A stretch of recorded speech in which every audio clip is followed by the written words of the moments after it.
Police સતર્ક બની છે। તહેવાર દરમિયાન કાયદો અને વ્યવસ્થા જળવાઈ રહે અને કોઈ અનિચ્છનીય ઘટના ન બને તે માટે પોલીસ દ્વારા સંવેદનશીલ વિસ્તારોમાં ફૂટ પેટ્રોલિંગ કરવામાં આવ્યું હતું। નવાયાર્ડ સહિતના વિસ્તારોમાં ડીસીપી, એસીપી અને એ ડિવિઝન પોલીસ ઇન્સ્પેક્ટરના નેતૃત્વ હેઠળ પોલીસ અધિકારીઓ અને કર્મચારીઓએ પેટ્રોલિંગ કરી સ્થાનિક પરિસ્થિતિનો તાગ મેળવ્યો હતો।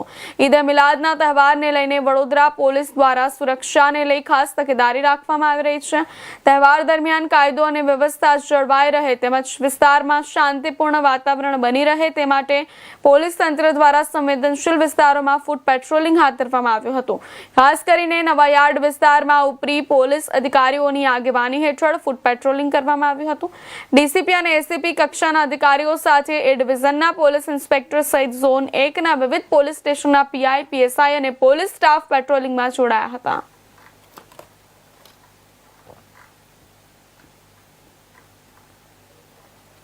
અને ઈદના તહેવારો આવતા હોય કાયદો અને વ્યવસ્થા જાળવવા માટે માનનીય પોલીસ કમિશનર સાહેબ તરફથી સૂચના થઈ આવેલી હતી કે વિસ્તારમાં સેન્સિટિવ પોઈન્ટ, સેન્સિટિવ વિસ્તારમાં ફૂટ પેટ્રોલિંગ કરવું। જે અનુસંધાને આજ Gorwa police station, Laxmipura police station અને જવાહરનગર પોલીસ સ્ટેશનના કર્મચારીઓ અને તેમના તમામ અધિકારી દ્વારા ગોરવા વિસ્તારમાં ગોરવા ગામ, બાપુની દરગાહ, મધુનગર 4 રસ્તા જેવા વિસ્તારોમાં ફૂટ પેટ્રોલિંગ કરવામાં આવ્યું। રસ્તામાં આવતા લારી ગલ્લા દબાણો જે દૂર કરવા પાત્ર હતા એ બાબતની સૂચના આપવામાં આવી છે અને સમગ્ર રૂટ પર એક ફ્લેગ માર્ચ કરી અને રૂટને સેન્સિટાઇઝ કરવામાં આવેલ છે।